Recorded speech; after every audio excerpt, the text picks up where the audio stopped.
फुंकलंय निवडणुकांचं रणशिंग, सर्वच पक्ष निवडणुकीच्या लढाईसाठी होणार दंग. एकाला मिळणार संधी तर दुसऱ्याची उडणार दांडी.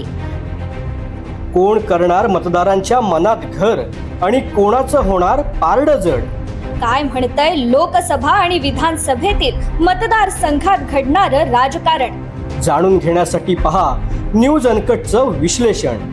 #राजकारण. नमस्कार, मी कृपा सपकाळ. न्यूज अनकटच्या #राजकारण या कार्यक्रमात तुमचं सर्वांचं स्वागत करतेय. आजचा आपला विषय आहे लोकसभेसाठी आता आमदार रवींद्र धंगेकरांचे एकला चलो रे.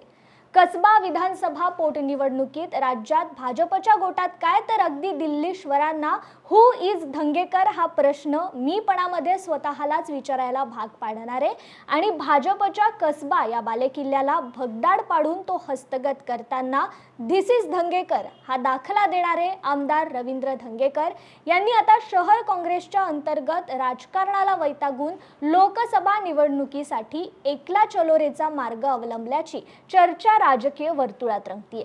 कसबा विधानसभा मतदारसंघ हा भाजपचा बालेकिल्ला, पण मतदारांना गृहीत धरणे हेच भाजपला महागात पडलं.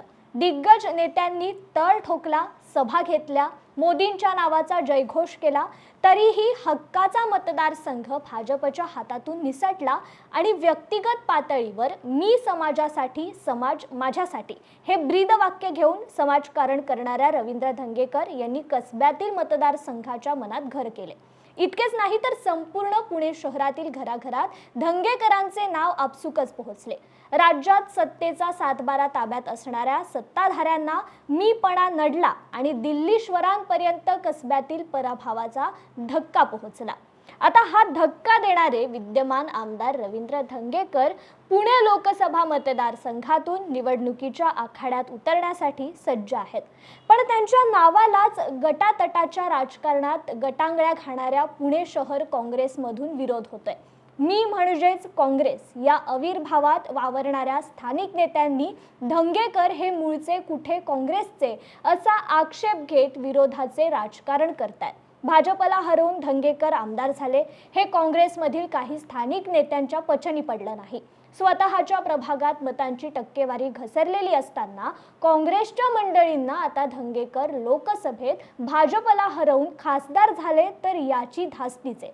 त्यामुळे एरवी एकमेकांविरोधात दंड थोपटून असणाऱ्या या स्थानिक नेत्यांनी आमदार धंगेकर यांच्या नावाला विरोध करण्यासाठी छुपी हातमिळवणी केली. त्यामुळे जनतेसाठी 24 तास कधीही उपलब्ध असणाऱ्या आमदार धंगेकर यांनीही आता रणनीती बदलली आहे. जनतेमधून होणाऱ्या आग्रहानुसार लोकसभेसाठी त्यांनी तयारी केली आहे.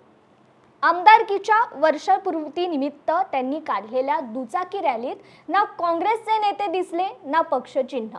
आपला माणूस म्हणून ना चिन्ह ना पक्ष असा धंगेकर पॅटर्न काँग्रेस समोरील 1.5 डझनहून अधिक इच्छुक उमेदवारांसाठी डोकेदुखी ठरलाय. लोकसभेसाठी ज्येष्ठ नेते मोहन जोशी आणि रवींद्र धंगेकर या 2 नावांची चर्चा काँग्रेसमध्ये असून त्यापैकी एकालाच उमेदवारी मिळेल असे असतानाही दिल्लीत हाय कमांडशी जवळीक असणाऱ्या मोहन जोशींनी आमदार रवींद्र धंगेकर यांची दिल्लीतील नेत्यांशी थेट भेट घडवून आणल्याची चर्चाही रंगली. मात्र आता त्याच जोशींपुढे धंगेकर खासदार झाले तर तुमचे काय हा प्रश्न उपस्थित करून काँग्रेसचे स्थानिक नेते फुटीचे कारस्थान करतात. त्यात धंगेकर यांनी आता स्वतंत्र रॅली काढल्याने त्यांनी एकला चलो रेचा मार्ग पत्कारलाय हीच चर्चा राजकीय वर्तुळात रंगतीये. त्यामुळे येत्या काही दिवसात घडणाऱ्या घडामोडी या महत्त्वाच्या ठरणार आहेत. त्यात भाजपमध्ये लोकसभेसाठी इच्छुकांची रामभक्ती अवघ्या पुण्याने बघितली, पण धंगेकरांसमोर टिकेल अशा सक्षम उमेदवाराचा अभाव आहे.